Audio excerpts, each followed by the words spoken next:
오늘의 말씀을 다 함께 읽겠습니다. 신약성경 에베소서 1장 3절로부터 6절까지입니다.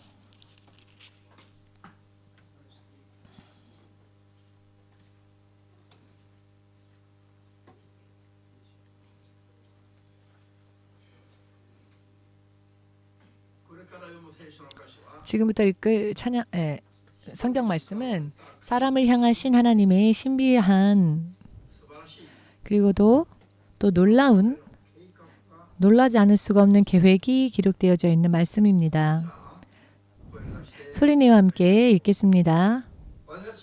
찬송하리로다. 하나님 곧 우리 주 예수 그리스도의 아버지께서 그리스도 안에서 하늘에 속한 모든 신령한 복으로 우리에게 복 주시되 곧 창세전에 그리스도 안에서 우리를 택하사 우리로 사랑 안에서 그 앞에 거룩하고 흠이 없게 하시려고 그 기쁘신 뜻대로 우리를 예정하사 예수 그리스도로 말미암아 자기의 아들들이 되게 하셨으니 이는 그의 사랑하시는 자 안에서 우리에게 거저 주시는 바 그 은혜의 영광을 찬미하게 하려 하는 것이라.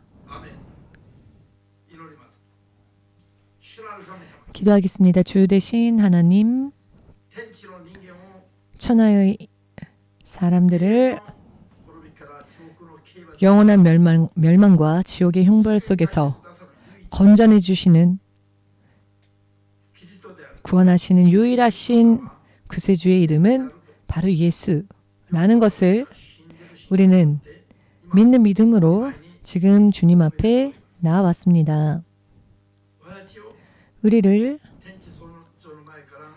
천지 창조 이전부터 사랑 안에서 택하신 은혜를 감사하며 주 이름을 찬양합니다. 주의 자녀들의 믿음이 주의 통치 계획에 합당한 것이 될 수 있도록 오늘도 진리의 말씀을 통하여 행해야 할 것을 온전히 깨달을 수 있게 하여 주시옵고 하나님의 자녀로서 정도 없고 흠도 없는 실로 주님 앞에 가까이 나아가는데 손색이 없는 믿음과 그 같은 삶을 늘 항상 할 수 있도록 마지막까지 도와주시옵소서.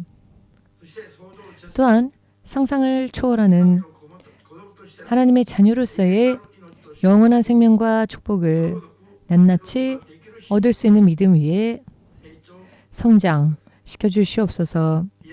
예수 그리스도의 이름으로 기도합니다. 아멘.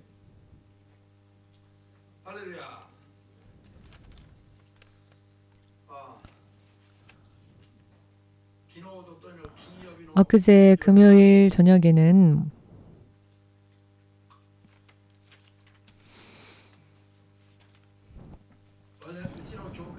우리 교회가 지금까지 중에 정말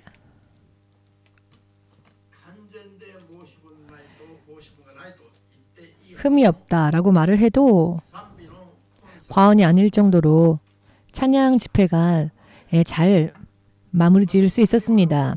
먼저 이와 같이 우리를 인도해 주신 주 되신 하나님께 주 예수의 이름으로 감사와 영광과 존귀를 돌려드립시다. 할렐루야.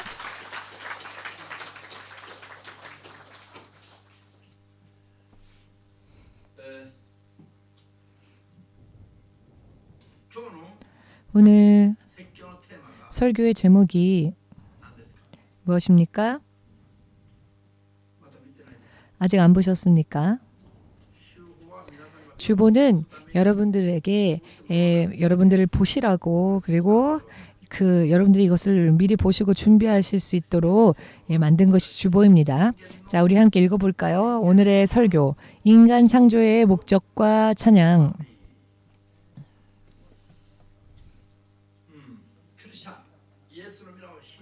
크리스천, 예수 이름을 믿고 하나님으로 인해 구원을 받아 하나님의 자녀의 자격이 주어진 크리스천들에게 있어서 아니 그 크리스천뿐 아니라 세상에 사람으로서 태어난 모든 존재들 그 존재들에게 있어서 먼저 알아야만 할 지식은 무엇인가 하면 바로 오늘의 이야기입니다. 오늘 우리가 함께 읽은 성경의 말씀 구절은 인간 창조의 목적을 알기 쉽게 간결하게 기록한 성경 전체를 통하여서도 그 어느 구절보다도 정말 중요하다 할 수 있는 하나님의 뜻이십니다. 인간 창조의 목적과 또 찬양은 끊을래야 끊을 수 없는 관계에 있습니다. 인간을 창조하신 목적 그 자체가 하나님을 찬미케 하기 위해서이다. 우리가 콘서트를 하거나 예배 전후에도 우리가 함께 찬양을 하거나 또 주일 2부 예배는 찬양 예배로서 주일날 가장 중앙에 있는 시간을 찬양으로서 주님께 드리는 것은 우리가 무언가 음악을 좋아해서가 아니라 찬양이라고 하는 것이 얼마나 중요한가 이것을 알지 못한 채 부수적으로 그냥 찬양을 하는 것이다 라고 생각해서는 안 됩니다. 목회자 등 목회자의 취미에 맞으니까 찬양 예배를 그 시간에 드린다거나 하는 것이 아니라 알기 쉽게 말씀드려서 사실 우리 찬양팀의 찬양은 저의 개성과는 틀립니다. 정말 쫓아가기가 어렵습니다.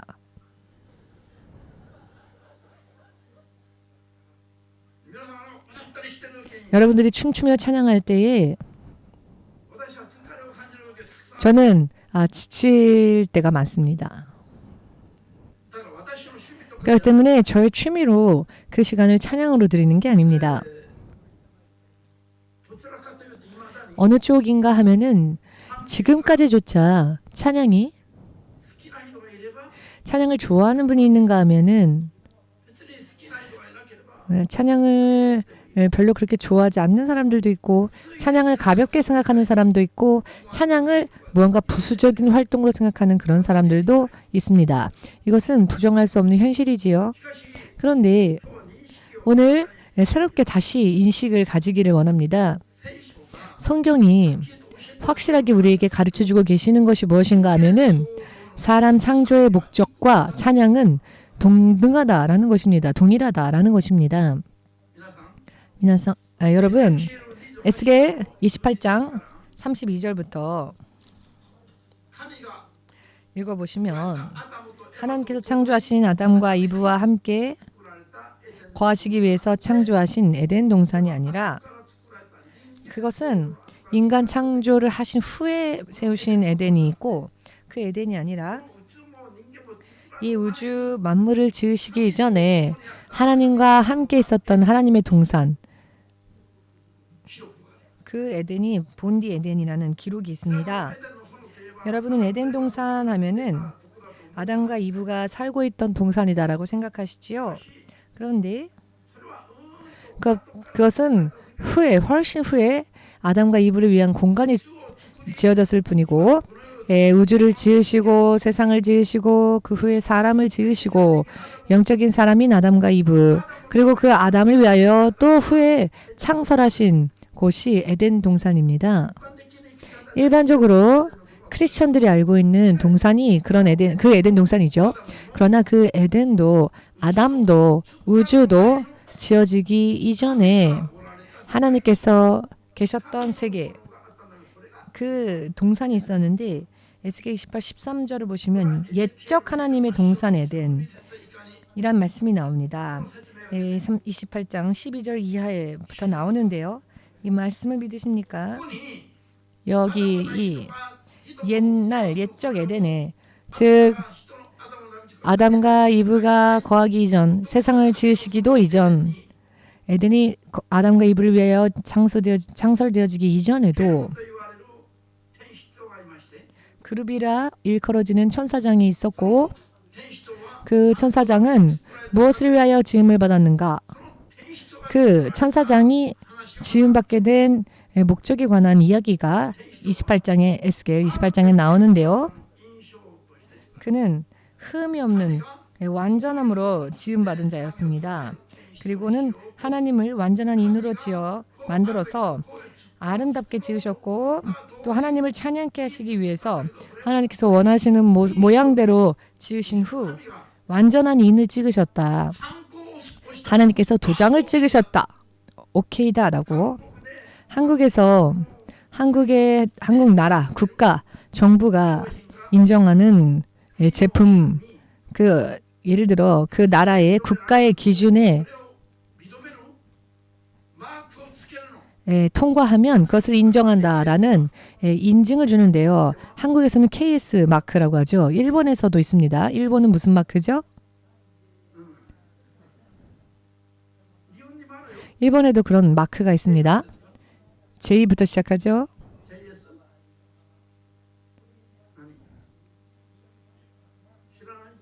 잘 모르시는군요.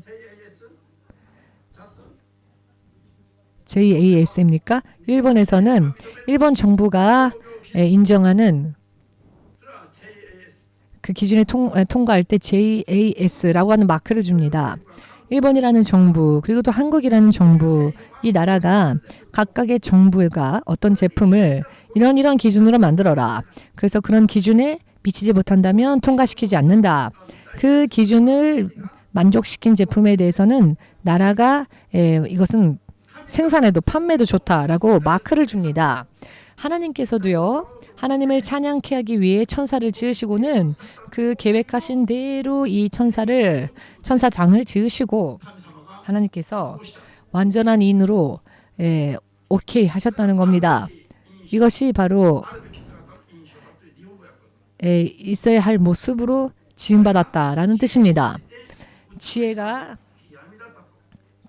충족하였고 온전히 아름다웠다라고 성경은 표현합니다. 그룹 천사장으로서 지음받은 이 존재에 대한 설명이지요. 그가 지음받던 날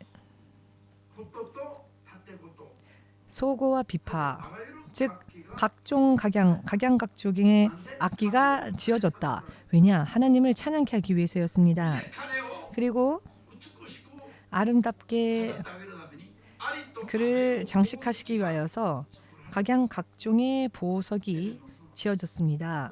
에덴 동산에서 각종 보석, 홍보석과 황보석과 금가석 등등이 만들어졌고 그것으로 단장되어졌고 그리고 하나님의 가장 측근으로서 하나님을 보좌하며 하나님을 찬양하며 가장 지혜로운 자로 가장 아름다운 자로 가장 아름답게 단장되어진 자로 하나님으로부터 축복받은 존재로서 하나님께서 더할 나위 없이 최고이다라고 완전한 인을 찍으신 하나님께서 좋다 하신 그런 존재로 지음받은 것이 본디 옛적 하나님이 계셨던 동산에서 하나님을 찬양하는 천사장으로서 하나님으로 인해 지음을 받은 것입니다. 그리고 그는 어떠한 일을 하건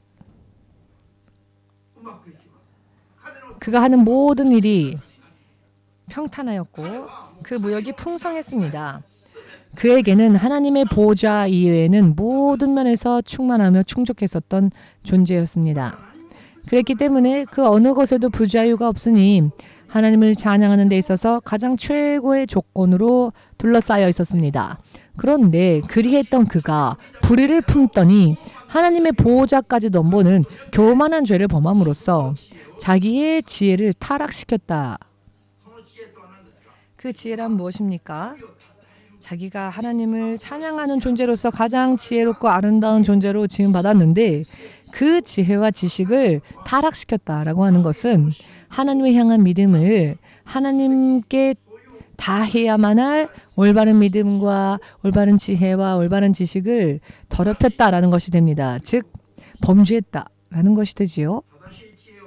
온전한 지혜로서 하나님을 섬겼다면은 그는 모든 것을 누릴 수 있었을 겁니다. 그는 스스로 다른 영향을 받아서가 아닌 스스로 자기 안에서 스스로 자만하고 스스로 교만하는 마음을 품고는 하나님의 보호자까지 넘보려 하는 그 교만이 자기 안에서 나왔습니다. 자기 안에서 나온 그 죄로 인해 하나님은 그를 심판하시기 위해서 그의 안에서 불을 내셨고 그를 태우실 계획을 세우셨습니다. 이것이 바로 심판의 계획입니다.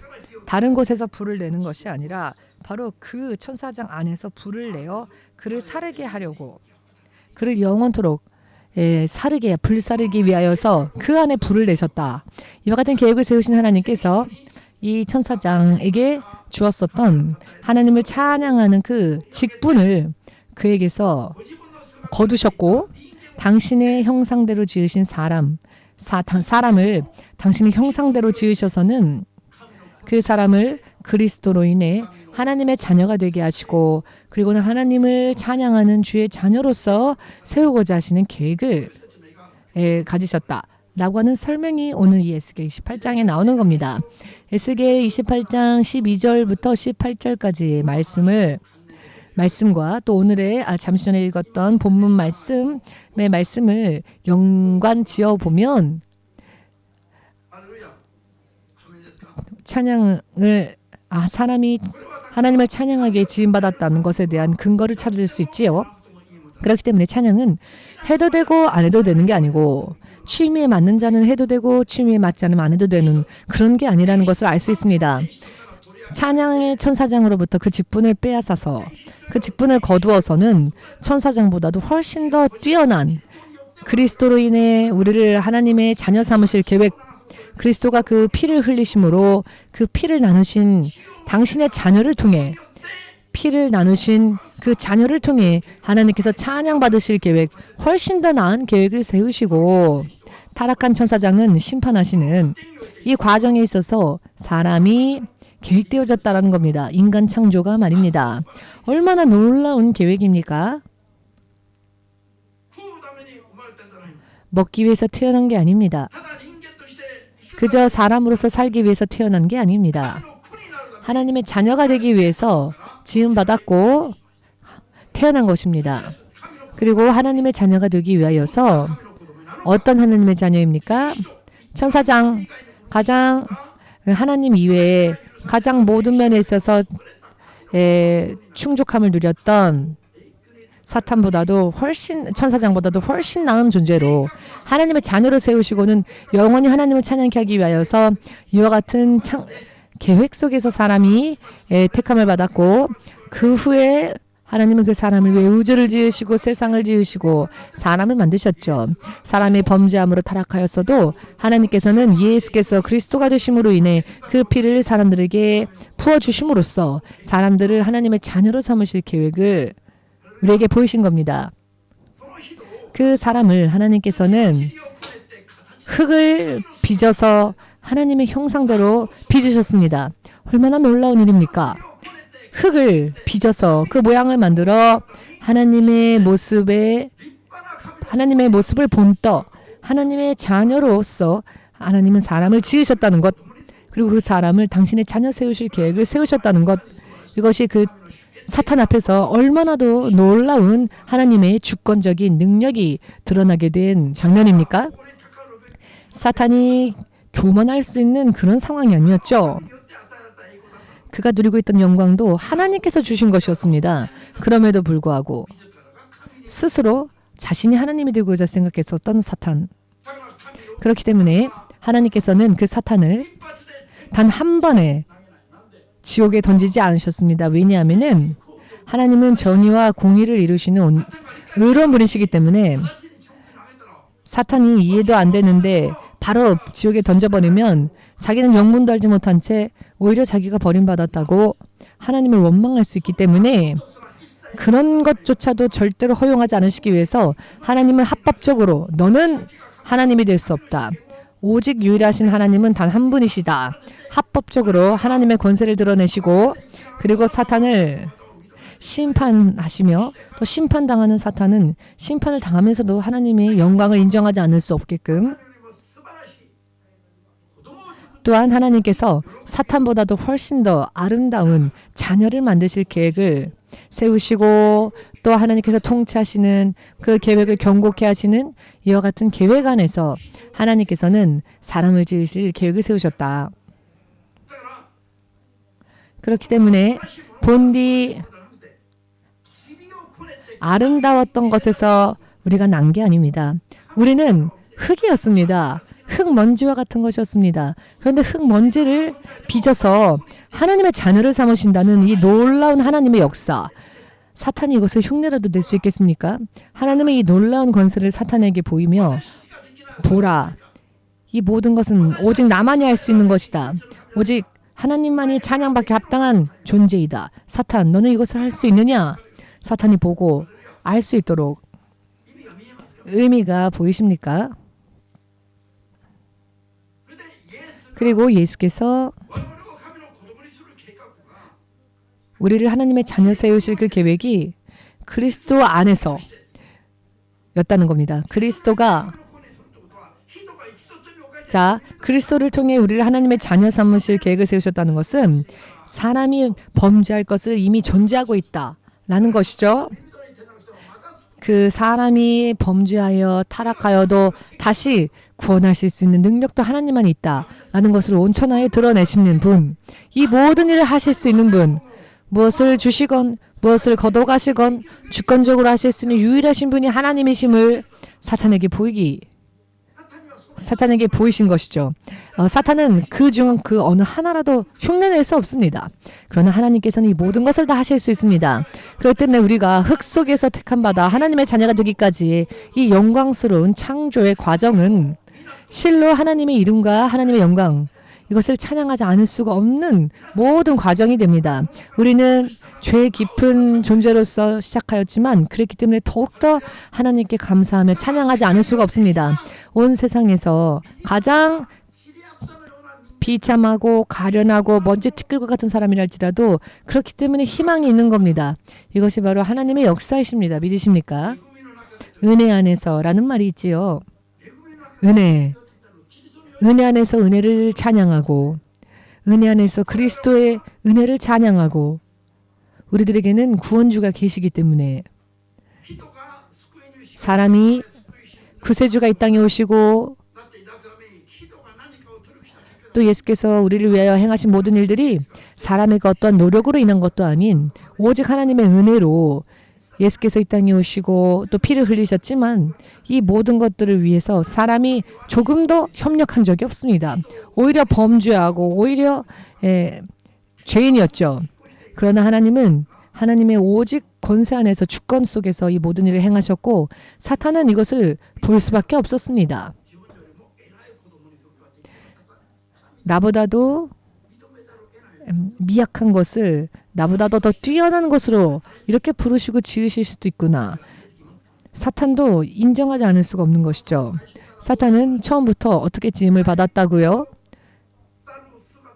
최고의 모습, 지혜에 있어서도 충족하였으며 아름다웠습니다. 그렇지만 사람은 처음부터 그렇게 아름답게 지음받은 아름다운 것으로부터 취하신 것이 아니라 가장 가치 없었던 흙 속에서 이 가장 가치 없는 흙을 통해 이 아름다웠던 천사장보다도 훨씬 더 뛰어난 하나님의 자녀로 만드시는 이 능력, 이 모든 광경을 보고 사탄은 얼마나 후회했겠습니까?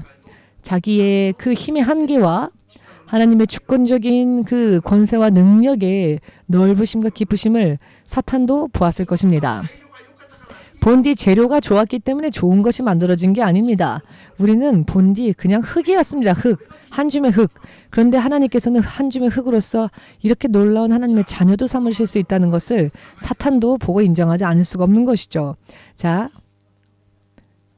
이 이야기는 여기까지로 하고요. 간단하게 말씀드린다면 천사장에게 본디에 허락되어졌던 찬양의 직분을 천사장이 타락함으로 인해 그 직분을 거두시고 사람을 지으시고는 그 사람을 당신의 자녀 삼으시고 이 찬양의 직분을 사람에게로 옮기시고자 이것은 창세, 즉 세상과 세상 안에 있는 사람을 지으시기 이전에 그리스도 안에서 이 계획을 세우셨다라는 것입니다.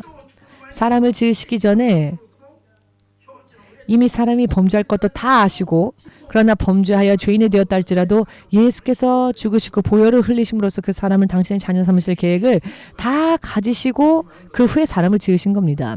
이 모든 비밀이 오늘 에스겔 28장에 나와 있지 않습니까?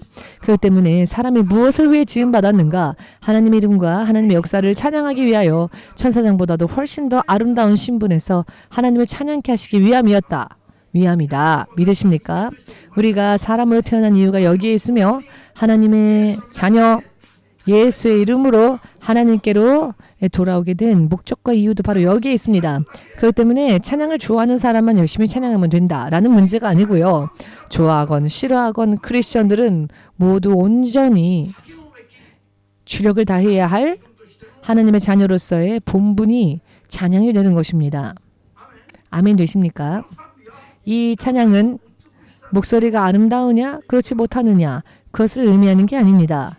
먼저는 올바른 믿음으로 드리는 것, 하나님을 경외하는 마음으로 드리는 것, 또한 하나님을 찬양하라라는 말씀이 성경에 얼마나 많이 나옵니까? 이 명령을 순종하는 믿음으로 또 찬양드리고 하나님을 찬양하며 영광 돌리는 것은 크리스천들의 본분이다. 그렇기 때문에 히브리서 13장 15절을 보시면 이와 같은 가르침이 있습니다.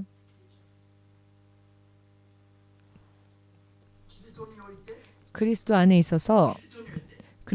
있어서 찬양의 제사를 항상 드리라. 그리스도 안에서 즉 예수님을 믿는 자들은 언제나 하나님을 찬양하는 제사를 드려야 한다. 항상 찬미의 제사를 예수로 말미암아 찬양의 제사를 드려야 한다. 이것이야말로 하나님의 이름을 부르는 자들의 그 입술의 열매이다. 하나님의 사람들의 입술에 최종적으로 어떤 열매가 맺어져야 하느냐? 하나님의 이름을 찬양하는 찬양의 열매가 항상 이 입술의 열매로서 맺어져야 한다. 왜냐하면은 지음받은 목적이 바로 여기에 있기 때문입니다. 아멘 되십니까? 이것은 하나님의 자녀가 된 사람도 하나님의 사람들이 모여온 교회에 있었어도 그 무엇보다도 이 의미를 잘 깨닫고 믿음으로 행해야만 할 교회와 크리스천들의 무엇이라고요? 본분이다. 여러분과 제가 크리스천이라는 것을 고백한다면 그렇다면 자연히 우리 입술에는 하나님을 찬양하는 열매가 맺어져야 한다라는 것입니다. 좋고 싫고 기호에 따라 하는 그런 레벨의 이야기가 아니라는 것을 이와 같은 인식이 그런데 아직 제대로 이루어지지 못한 것 같습니다. 이 말씀들을 근거로 하여 여러분 판단해 보십시오. 찬양이 바로 크리스천과 교회의 본분이라는 것을 알고서 잘하고 있는지 혹은 그냥 부수적인 면으로 하고 있는지 여러분들을 보면 금세 여러분들도 보면 세상의 교회가 지금 어떠한 모습으로 찬양드리는지 볼 수 있지 않습니까? 김 목사가 뭔가 피가 김 목사의 피만 뜨겁기 때문에 이 찬양을 열심히 하는 게 아닙니다. 할렐루야. 이와 같은 의미를 깨닫고 성경을 읽으면 구약 성경에도 신약 성경의 마지막 기록인 요한계시록을 통해서도 찬양은 어떻게 드려야 하는가 성경이 여러 많은 모양으로 설명하고 계십니다. 여러분, 하나님의 마음에 합당한 자다.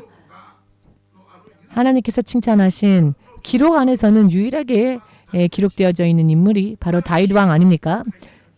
그가 시편을 기록하였는데요.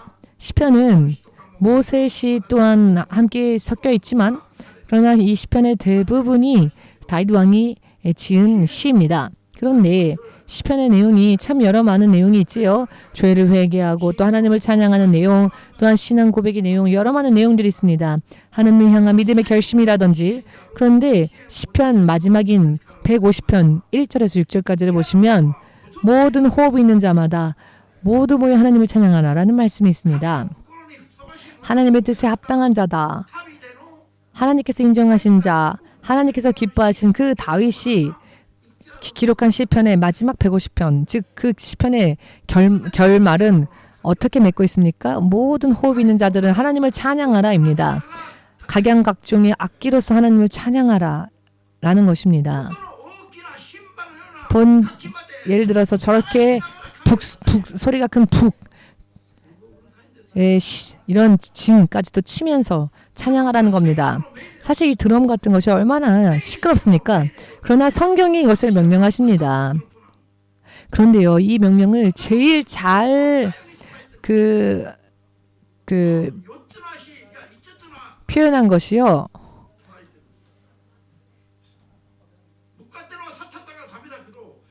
이 세상에 세상적인 그룹들이 그렇게 하고 있습니다. 하나님께서 명령하신 것을 오히려 세상 음악들이 흉내내고 있는 거죠. 그러나 그들이 찬양하는 것은 사탄을 향해서입니다. 진자 같은 데 신사 같은 데 가서도 보면요. 얼마나 몸부림을 치면서 무언가 노래하고 하는데요. 금요일 날 우리 찬양 집회 때 나영 목사가 이런 이야기를 남겼죠. 사람의 목소리가 얼굴과 그 살의 두께와 그리고 그 성대의 그 크기, 짧기, 길이, 온몸 전체가 악기라고 하는 말을 하였죠. 아니 어떻게 그런 멋진 말을 할 수 있었을까요? 할렐루야.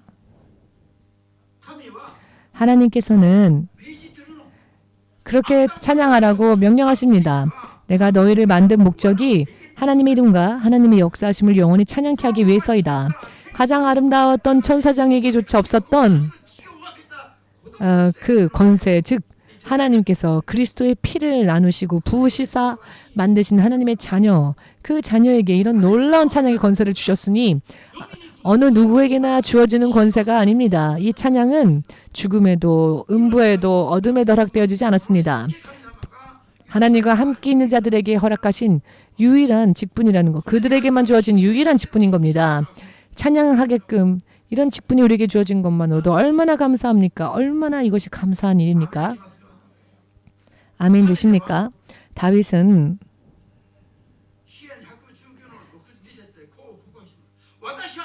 시편 119편을 통해 이런 고백을 합니다. 나는 깊은 밤에도 하나님을 찬양한다 라고요. 세상 사람들이 깊은 밤 잠자고 있을 때에 깊은 밤에라도 눈이 띄어지면 아니 왜 갑자기 잠에서 깼지? 라고 생각하지도 않고 그는 한밤중에 자다가도 깨면 당연하게 하나님을 찬양했다는 겁니다. 이것이 바로 다윗의 신앙 고백이었습니다. 그러했던 다윗이 각양각종 아름답게 들리는 악기뿐 아니라 참 시끄럽게 들리는 저런 드럼이나 북까지 치면서 하나님을 찬양하라. 어찌하여 하나님의 사람들이 교회에 찬양하면은 뭔가 고전적이고 클래식한 것만이 찬양이다 라고 생각하고 있는 부분이 있지 않습니까? 그러나 그렇지 않습니다. 그것은 유럽의 귀족들의 취미로 시작된 것들입니다. 성경이 말하는 하나님의 자녀들의 찬양은요. 춤추며 찬양하라. 북을 울리며 찬양하라. 교장 선생님이 여러분들은 이렇게 해야 합니다. 라고 이렇게 아주 좀 그렇게 막 권위 있게 가르쳤던 저 옛 교장 선생님도 어제 보니까 저번에 보니까 하나님을 얼마나 이렇게 춤추며 찬양을 잘 드리는지 그렇게 찬양을 드려야 한다는 겁니다. 춤추면서. 네, 그 모습이 바로 하나님의 자녀가 된 그 모습입니다. 아주 빨간 포인트도 주고 예쁘게 옷 입고 하나님을 춤추며 찬양하는 그 모습이 정말로 아름다워 보였습니다. 네, 목사님의 개인적인 취미와는 사실은 맞지 않습니다. 이런 스타일은요.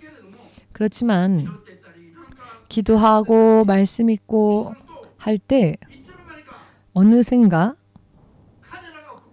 저들이 여기에서 노래하는 그 소리가 제 안에서 울릴 때가 있습니다. 아닐 거야 하고 다른 곳에 신경을 돌리려고 해도 그 시끄럽게만 느껴졌던 청년부들의 찬양이 들립니다. 찬양팀의 찬양이. 어느샌가 제 영혼이 반응을 하고 있다는 것이죠. 아, 피곤하다라고 생각했던 그 노래하기 어려웠던 찬양들이 익숙해지기 시작했습니다. 제 안에서 제 영혼이 찬양을 하고 있는 겁니다. 그것을 항상 느끼고 있습니다. 아, 어느샌가 나도 세뇌당했구나 라는 마치 그런 생각이 들 정도로 찬양이 얼마나 중요한지 성경이 말씀하고 있기 때문에 그것을 잠시 설명하겠습니다. 찬양은 먼저 사람이 지음받은 목적이다. 크리스찬이 되면 당연히 해야 할 일, 당연히 해야 할 본분과 같은 것이다. 본분. 이것은 절대로 잊어버리면 안 됩니다. 내 기호에 따라 해도 되고 안 해도 되는 그런 것이 아니라는 것입니다. 기호대로 한다면 저는 아마 안 할 겁니다. 그러나 본분이기 때문에 찬양을 드리다 보니 어느샌가 내 영혼이 그 찬양에 스며들게 되고 저의 영혼 속에서 찬양팀이 하던 그 찬양까지도 젖어들어서 지배하고 있다는 겁니다. 기도하다가 갑자기 찬양팀의 찬양이 머릿속에서 울립니다. 제 취미만 음악도 아닌데 나중에 그게 무엇인지 소개해 드릴게요. 저 콘서트 회장에서도 예전에 했었던 찬양들이 때때로 울릴 때가 있습니다. 머릿속에 틀어질 때가 있습니다. 그 아주 많은 악기를 울리면서 그 찬양의 그 가사가 또 떠오르기도 할 때가 있습니다. 그리고 언제나 주께서 이전 했었던 것도 아직도 주님은 기뻐하시는구나 라는 것을 느낄 때가 있습니다. 지난번 콘서트는 정말 제 마음에 아무런 구름이 없는 정말 마음껏 우리 모든 이 찬양 집회를 위해서 봉사한 모든 사람들을 정말 머리를 쓰다듬어주고 칭찬해주고 싶을 정도로 참 귀엽고 너무너무 잘했다. 이렇게 음악에 대해서 둔감한 저조차도 그렇게 좋았다라고 느낄 정도면 하나님께서는 얼마나 기뻐하셨겠습니까? 하나님께서는 보좌에 그냥 앉아 계시지를 못하고 너무너무 기쁘셔서 하나님께서도 같이 춤추시면 그 찬양을 받지 않으셨을까. 찬양에 대해서는 둔감한 저조차도 그 감동을 느낄 정도이니 말입니다. 자, 이 찬양이 사람을 지으신 하나님의 목적이다. 이해하지 못하는 저 같은 사람에게는 뭔가 조금 고행스러웠습니다. EMC 찬양팀의 찬양을 쫓아간다는 것이. 그러나 성경을 읽어보니 크리스천들 그리고 교회보다도 훨씬 더 모방하고 있는 사람들이 바로 사탄을 향해서 음악을 하는 세상적인 그룹들이 오히려 더 그렇게 하더라고요. 물론 저들은 세상적인 것이기 때문에 저들이 옳다는 게 아니지만 각종 각양 악기를 치며 소리 높여 노래하는 것은 하나님께서 우리 사람들에게 주신 본분이었는데 막상 정작 교회, 정작 크리스천들은 세상인 자들도 그렇게 하고 있는데 우리는 못하고 있더라는 겁니다. 여러분 드럼 치면요 얼마나 시끄럽습니까? 우리 손주가 드럼을 치는데 손주가 드럼을 치면 손주가 드럼을 쳐도 시끄럽다 할 정도입니다. 그런데 하나님께서 그 드럼을 치고 북을 치면서 주님을 찬양하는 것을 받으신다는 겁니다. 여러분 신사 같은 절 이런 곳에서 행사하는 것을 볼 때 이 일본이 참 북을 잘 두드리지 않습니까? 얼마나 북을 두드리면서 자기네들끼리 그런 음악을 합니까? 그런데 그것이 하나님을 향해서 해야 하면 좋은데 이미 준비가 다 찬양할 수 있는 준비가 되어져 있는 자들인데 방향을 이제 세상 신이 아니라 하나님께로 돌리면 방향만 하나님께로 돌리면 각양각종의 악기를 울리면서 찬양할 수 있는 준비가 되어진 민족성이 바로 일본의 민족성이 아닐까라는 생각을 합니다. 여러분 좀 반응 좀 하십시오. 반응도 하지 않는 사람들을 향해서 열심히 말을 해야 하는 저의 기분도 좀 생각해 주십시오. 여러분 하나님은 기뻐하라 하시는데 여러분들은 왜 기쁨이 없으십니까? EMC는 압도적인 하나님의 권능 속에서 물이 바다 덮음같이 하나님을 찬양하는 또 EMC의 소리가 온 세상을 뒤덮을 때가 이제 올 것이다 라고 믿으신다면 아멘으로 주님께 마음껏 영광을 돌리시기 바랍니다.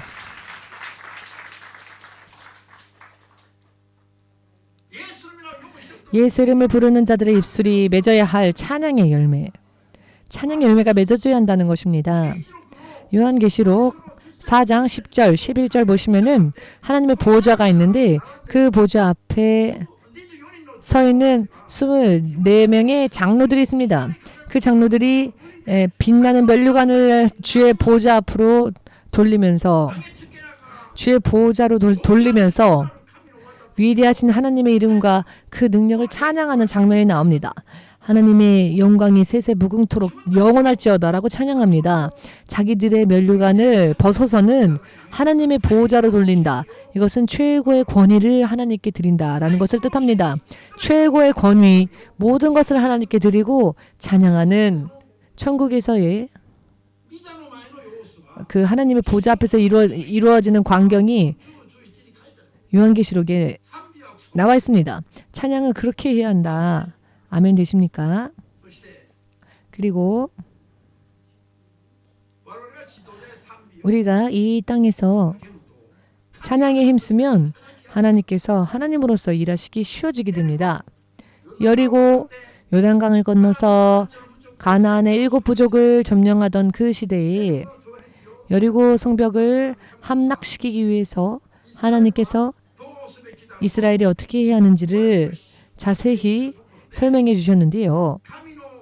하나님의 말씀의 언약궤를 맨 사람들의 앞에 7명의 제사장을 세웁니다. 7명의 제사장은 제각기 뿔나팔을 지니고 아멘 되십니까?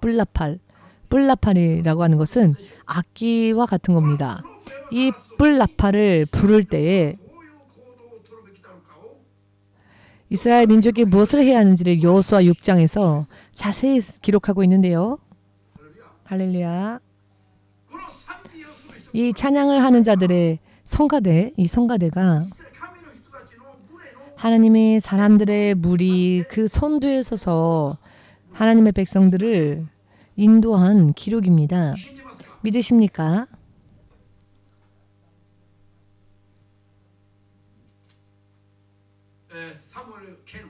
사무엘하 6장 말씀 보시면 오베데돔의 집에 하나님의 말씀 그 언약궤가 운반되어져 그 집에 머물 때 하나님께서 오베데돔의 집을 축복하시는 광경을 보고 다윗이 그 말씀의 언약궤를 다윗성으로 운반하고자 결심을 합니다.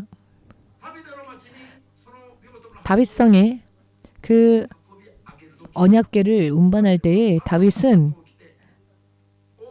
세마포를 입고 그 언약궤를 맞이하기 위해 나옵니다.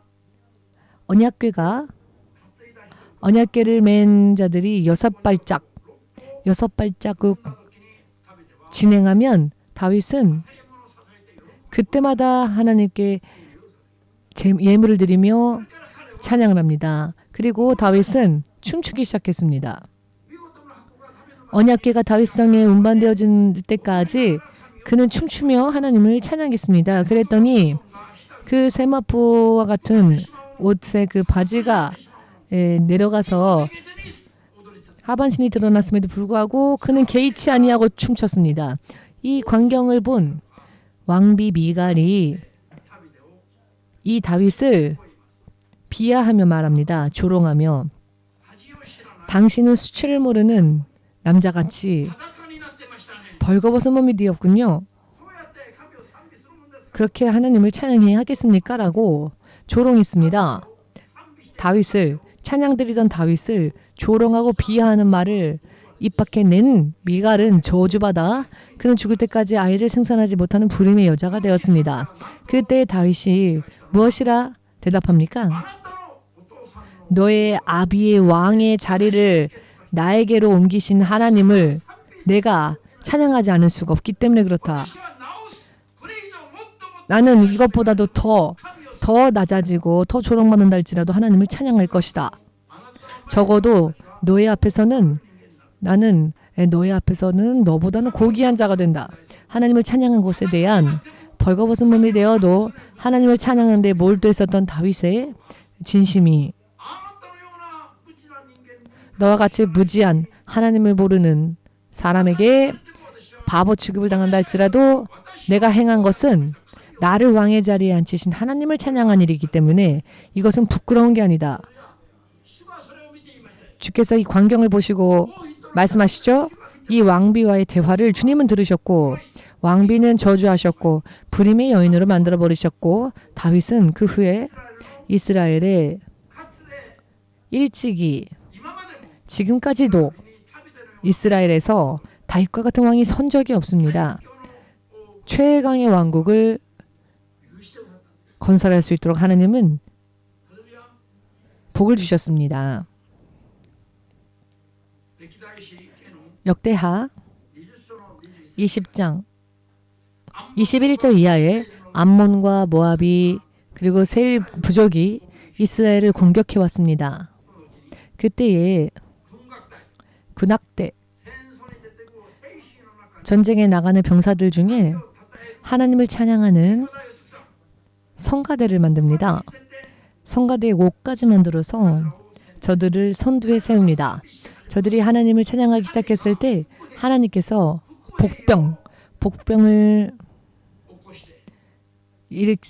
세우시고 적을 흩어져 버리셨습니다. 적을 치셨더니 그들이 흩어졌고 암몬과 모압 족속이 세일족을 즉 동맹국을 즉 아군끼리 싸우기 시작했고 그 후에는 모압과 암몬이 또 서로를 죽이고 치기 시작했습니다. 이스라엘을 치기 위해 했던 동맹국이 오히려 같이 몰락한 것입니다. 악기를 치며 울리며 하나님을 찬양하였더니 하나님께서 천사들 통해 그들을 치게 하시고 그들의 정신이 이상해져서 아군들끼리 동맹국들끼리 서로 살육을 했습니다. 이것이 찬양의 힘입니다. 찬양을 기뻐하시는 하나님이 행하신 역사입니다. 믿으십니까? 바울과 실라가 감옥에 붙잡혀 쇠사슬에 묶여 있었죠? 귀신 쫓고 했었던 일들이 문제가 되어져서 그들이 투옥이 되었습니다. 한밤중에 바울과 실라가 하나님을 찬양하고 있었습니다. 그랬더니 지진이 일어나서 그 감옥의 문이 자연히 열려버렸습니다. 그리고 묶고 있었던 쇠사슬이 전부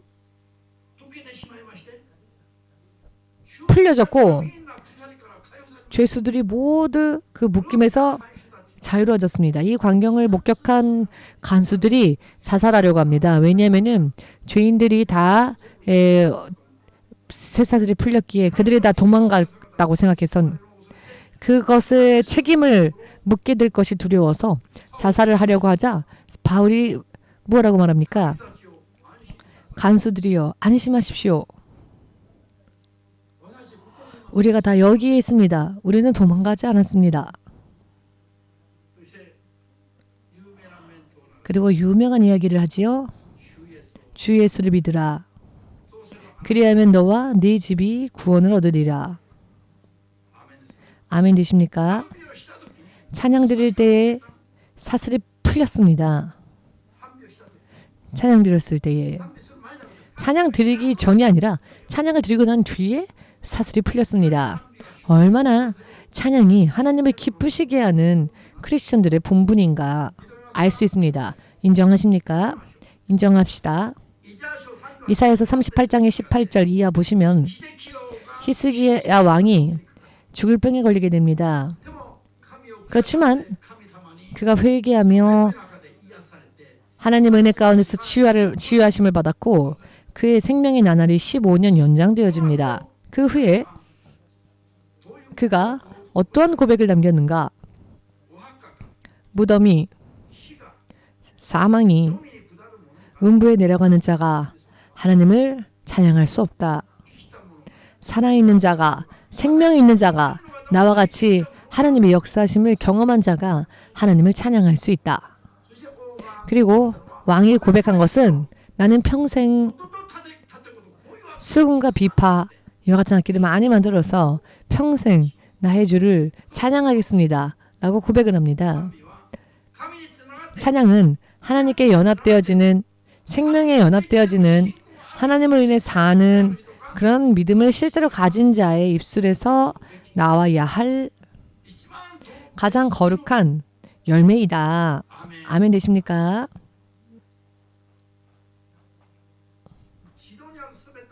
이 땅에 있는 모든 교회들이 악기가 없으면 손뼉을 치면서라도 좋습니다. 이게 부족하면 발로 해도 좋습니다. 아무튼 하나님을 찬양하는 것이 하나님께서 기뻐하시는 비결이다. 아멘 되십니까? 선천적으로 목소리가 좋지 않은 분들은 믿음으로 마음을 다해 돼지 멱다는 소리처럼 들러도 상관없습니다. 내 마음이 온전하다면 하나님은 마음의 단계에서 이미 그것을 읽으십니다. 아멘 되십니까?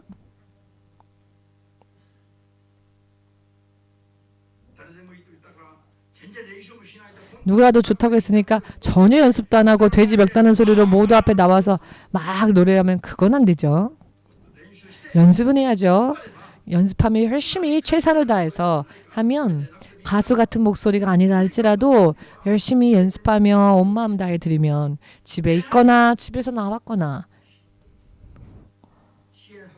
시편 104편 1절 이하를 보시면은 하나님 앞에 나아갈 때 찬양으로 나아가 하나님 앞에 모여라 라는 말씀이 있습니다. 아멘 되십니까? 신약 성경도 고린도전서 14장 26절 보시면 너희가 모일 때마다 회중이 모일 때마다 예배를 드리거나 집회를 드리거나 모일 때마다 먼저 하나님을 찬양하라. 시와 시를 지어서 거룩한 시를 지어 찬양하라. 의미 없는 소리만 내는 게 아니라 시를 지어서 하나님을 찬양하는 시를 지어서 하나님을 찬양하는 가사를 지어서 모일 때마다 하나님을 찬양하라 라는 말씀이 있습니다. 아멘 되십니까? 찬양에 대해서 말을 성경을 인용하여 하려고 하면은 한이 없습니다. 한 시간의 예배를 통해서는 다 말할 수 없을 정도입니다. 찬양의 의미가 조금씩 보이십니까? 찬양은 믿음을 가진 모든 사람들이 해야만 할 일들입니다. 아멘 되십니까? 춤도 주님 찬양합니다. 주님 찬양합니다가 아니라 춤추면서 온몸을 다해 즉 이것은 몸을 다 사용해서 찬양하라. 금요일 찬양 집회 때 나영 목사가 그렇게 얘기하지 않았습니까? 온몸이 하나님을 찬양하는 악기가 되어야 한다. 저는 그때 아멘 했습니다. 듣고 있습니까? 아버지도 딸이 하는 이야기 아멘 했습니다. 여러분들의 온몸이 여러분들의 신경, 여러분들의 영혼, 육 전부가 하나님을 찬양하는 악기가 되어야 한다. 그것을 위하여 우리가 지음받았다. 믿으시는 분은 아멘으로 주님께 온 마음 다해 영광을 돌리시기 바랍니다. 또한 찬양에 대한 올바른 지혜와 지식을 몸에 배게 하시기를 주의 예수 이름으로 축복합니다. 아멘 되십니까? 할렐루야가 아니지 않습니까? 할렐루야이죠. 당신 하나님을 찬양하라. 하나님을 찬양하라. 저는 이것이 가장 제가 좋아하는 인사입니다. 당신 하나님을 찬양하라. 할렐루야. 하나님은 찬양받으시기 합당한 분이십니다. 아멘 되십니까? 이것이 할렐루야입니다. 케빈 가족들은 차를 타고 올 때에도 시트 위에 엉덩이가 붙어있질 않는답니다. 교회 올 때도 엉덩이를 들썩들썩하면서 찬양하면서 들어온답니다. 교회를. 그것을 페이스북에서 그렇게 찍어서 올린 걸 봤습니다. 가족이 하나님을 중심으로 하나가 되어 있지 않습니까? 제가 느끼는 기쁨보다도 하나님께서 느끼시는 기쁨은 얼마나 이런 가족을 얼마나 하나님께서 기뻐하시겠습니까? 실로 여러분 이와 같은 말씀을 머리와 마음속에 잘 새기고 난 후에 성경을 읽어보십시오.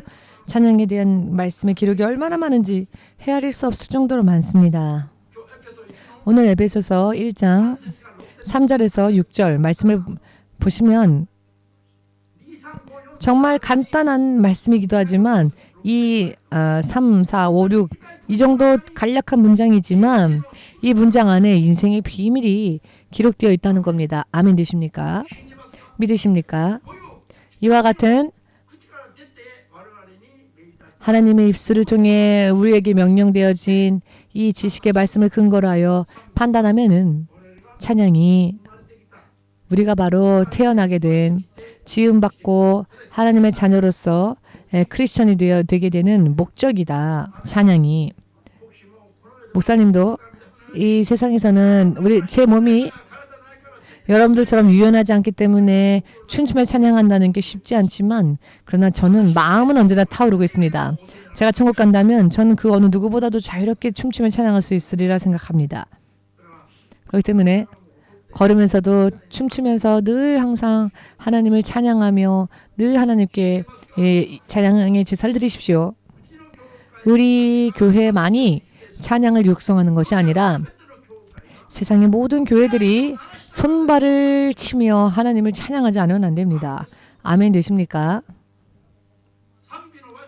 찬양의 역사는 좋고 싫고를 말해서는 안 됩니다. 좋고 싫고를 떠나서 찬양해야 합니다. 아멘 되십니까? 호흡 있는 자마다 생명 있는 자, 호흡 있는 자는 모두 하나님을 찬양해야 한다.